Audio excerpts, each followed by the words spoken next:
नमस्कार प्यारे साथियों, आपका स्वागत है हमारे यूट्यूब चैनल में। और आप देख रहे हैं डीएलएड तृतीय सेमेस्टर के अंतर्गत मैथ, और जिसमें हम चैप्टर पकड़ रहे हैं 8। और इससे पहले हमने चैप्टर आपको 7 तक कंप्लीट करा दिए हैं। तो 1 से लेके आपके 7 तक चैप्टर्स कंप्लीट करा दिए गए हैं और बहुत ही ज़्यादा डिटेल में आपको यहाँ पे समझाया गया है।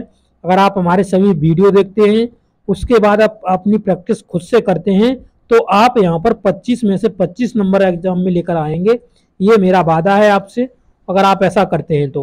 अगर आप वीडियो देखकर ही निकल जा रहे हैं और प्रैक्टिस नहीं करते हैं तो एग्जाम में आप पास हो जाएंगे, बस इसके आगे कुछ नहीं होने वाला।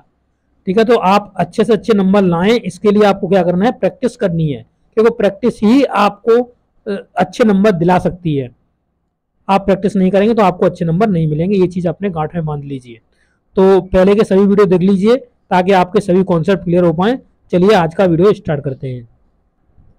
तो देखिए, आज से आपकी एक्सरसाइज स्टार्ट हो रही है। एक्सरसाइज आपकी चलेगी 8A। तो ठीक है, इसमें 3 एक्सरसाइज दी गई हैं, 8A, 8B, 8C। तो तीनों को मैं कराऊंगा। यहाँ पे देखिए आपके लिए पूरा नोट्स बनाया गया है ताकि आपको मैं अच्छे से समझा सकूं। तो पहला क्वेश्चन आपका दिया गया है, निम्नांकित में से कौन से समूह सुपरिभाषित हैं। अब देखिए इसमें कौन से सुपरिभाषित हैं, सही तरीके से परिभाषित किए गए हैं और एक सही क्रम में लगे हुए हैं। तो देखिए, किसी नगर के सभी सफल नागरिक, तो ये क्वेश्चन है इसका कि किसी नगर के सभी सफल नागरिक को हम क्या कहेंगे कि ये सुपरिभाषित है या अथवा नहीं है। तो आप यहाँ पे देख सकते हैं इसका आंसर कि ये सुपरिभाषित नहीं है। अब क्यों नहीं है, इसके लिए मैं यहाँ पे लिखा हुआ देखिए, इसे हम अपनी राय में विचार दे सकते हैं। हम इसके लिए क्या कर सकते हैं, अपनी राय में विचार दे सकते हैं कि किसी नगर के सफल नागरिक, मतलब हमारे नज़र में कोई अन्य सफल नागरिक हो सकते हैं, दूसरे की नज़र में कोई अन्य सफल नागरिक हो सकते हैं। तो इसमें जो विचार होंगे वो हमारे और दूसरे लोगों के विचारों में बहुत ही डिफरेंस होगा, एक मत नहीं होगा। ये जरूरी नहीं है कि मतलब सब लोगों के विचार एक समान ही हों। तो इसलिए हम इसे कहेंगे कि ये कैसा है, ये एक सुपरिभाषित नहीं है, तो इसे हम सुपरिभाषित नहीं कह सकते। नोट यहाँ पर देखिए मैंने आपके लिए लिखा हुआ है, जो सदैव सत्य रहने वाला हो, या फिर देखिए जिसे हम सीमित हो सके, या जिसे हम सही तरीके से डिनोट कर सकें, जिसे सही तरीके से अरेंज कर सकें, ये सब चीज़ें आपके लिए इंपॉर्टेंट है। सही तरीके से अरेंज कर सकें तो उसे ही हम क्या बोलेंगे, सुपरिभाषित बोलेंगे। तो ये चीज़ आपको याद रखनी है। नेक्स्ट क्वेश्चन इसी का देखिए, नेक्स्ट क्वेश्चन बढ़ जाएंगे, इसी का पॉइंट है, दूसरा पॉइंट है इसी का देखिए। तो दूसरा क्वेश्चन इसी के क्वेश्चन के अंदर दिया हुआ है, बन के एक विद्यार्थी द्वारा चयनित विषयों का समूह। ठीक है, तो अब देखिए ये सुपरिभाषित है या नहीं है। तो आपने खुद ही देखा होगा कि आपके जितने भी क्लासेस आप करके आए हो, जैसे एग्जांपल्स के लिए मैंने यहाँ पे देखिए 2 क्लासेस का नाम लिया हुआ है। जैसे कि आप हाई स्कूल में मान लीजिए आपने विषय को चुना होगा, ठीक है, आपने इंटर में विषय को चुना होगा, तो वहाँ पर लिमिटेड विषय होते हैं कि आपने बीएससी में चुना होगा, आपने उस क्लास से पहले 9th में 8th में इस तरीके से आपने क्लासेस को देखा होगा कि उसमें एक लिमिटेड सब्जेक्ट्स होते हैं। आर्ट्स साइड वालों के अलग सब्जेक्ट होते हैं, साइंस साइड वालों के अलग होते हैं, कॉमर्स वालों के अलग होते हैं। तो वो कैसे होते हैं, लिमिटेड होते हैं, जिन्हें हम गिन सकते हैं कि ये इतने सब्जेक्ट हैं। जैसे हम अगर हाई स्कूल की बात करें तो हमारे 6 सब्जेक्ट से हाई स्कूल में, हमारे इंटर में हमारे 5 सब्जेक्ट्स थे, ऐसी तरीके बीएससी में हमारे 3 सब्जेक्ट्स थे, तो एमए में हमारे 1 सब्जेक्ट था।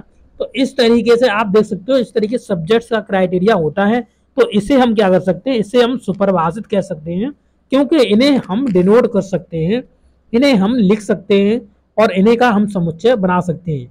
ठीक है, तो इस तरीके से आप देख सकते हो, आप समझ सकते हो।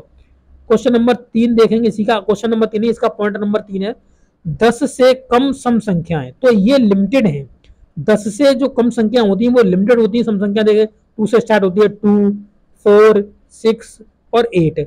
ये सम संख्याएं हैं जो कि किसी 10 से कम हैं, तो ये लिमिटेड हैं, आप समझ सकते हो, ये लिमिटेड है, जिन्हें हम समुच्चय के जरिए से दर्शा सकते हैं। तो हम इन्हें क्या बोल सकते हैं कि ये कैसी हैं, सुपरिभाषित हैं। देखिए यहाँ पे मैंने लिखा हुआ है 10 से कम संख्याएं, इससे मालूम पड़ता है कि 10 से कम संख्याओं की एक निश्चित संख्या होगी, अतः इस प्रश्न का उत्तर होगा सुपरिभाषित होगा। इसका कैसा होगा, प्रश्न का उत्तर सुपरिभाषित होगा। और 10 से कम जो संख्याएं होती है वो मैंने यहाँ पे लिखी भी हुई है, उनको हम क्या बोलेंगे, ये 4 संख्याएं हैं। तो इस तरीके से आप देख सकते हो और आप समझ सकते हो यहाँ पे, ठीक है। तो इस तरीके से आपने ये क्वेश्चन नंबर पॉइंट नंबर 3 देखा। अब देखिए आगे का बढ़ जा रहे हैं और आगे हम देख सकते हो पॉइंट नंबर 4 में यहाँ पे लिखा हुआ है भारत के सभी महत्वपूर्ण व्यक्तियों का समूह। तो आप खुद बताइए, भारत के सभी महत्वपूर्ण व्यक्ति हैं तो आपकी नजरों में कोई और महत्वपूर्ण होगा, हमारी नजरों में कोई और है, कोई दूसरी नजरों में कोई और है। तो हम नहीं कह सकते ना कि कौन महत्वपूर्ण है कौन महत्वपूर्ण नहीं है। तो वही चीज यहाँ पे देखिए लिखा हुआ है कि भारत के सभी महत्वपूर्ण व्यक्तियों का समूह बनाने या कहने से आप देखेंगे कि सभी लोगों के मत अलग अलग मिलेंगे, इसलिए इसे हम कहेंगे कि ये कैसा है, इसे हम सुपरिभाषित नहीं कह सकते हैं। तो आप समझ गए हम इसे सुपरिभाषित क्यों नहीं कह पा रहे हैं, तो इसी वजह से नहीं कह पा रहे हैं क्योंकि इसमें सभी लोगों के जो मत होंगे वो अलग अलग होंगे, डिफरेंट होंगे, ठीक है। तो इस तरीके से आपने देखा ये 4 क्वेश्चन आप उसके पॉइंट 4 कंप्लीट हो गए। अब देखेंगे क्वेश्चन नंबर 2, ठीक है, क्वेश्चन नंबर 2 देखेंगे। तो यहाँ पे थोड़ा छोटा कर लेते हैं, देखिए क्वेश्चन नंबर 2 देखिए। तो क्वेश्चन नंबर 2 में कहा हुआ है कि बताइए निम्नांकित समूहों में कौन सा समुच्चय है। तो इनमें से कौन सा समुच्चय है इसके बारे में हमें बात करनी है। तो एक कक्षा के लंबे विद्यार्थियों का समुच्चय समूह, तो लंबे विद्यार्थियों का समूह, इसे हम समुच्चय नहीं बोल सकते हैं। लंबे विद्यार्थियों का समूह है, लंबे कौन, देखिए एक दूसरे से सभी लंबे ही होते हैं, ठीक है। तो इसमें हम इसे समुच्चय के रूप में नहीं ले सकते। अब एक घर में रहने वाले व्यक्तियों का समूह, तो घर में रहने वाले लिमिटेड व्यक्ति होते हैं, उनकी हम संख्या कर सकते हैं, उनको हम गिन सकते हैं, उन्हें एक क्रम में हम लगा सकते हैं, तो हम उससे क्या बोलेंगे कि वो समुच्चय है।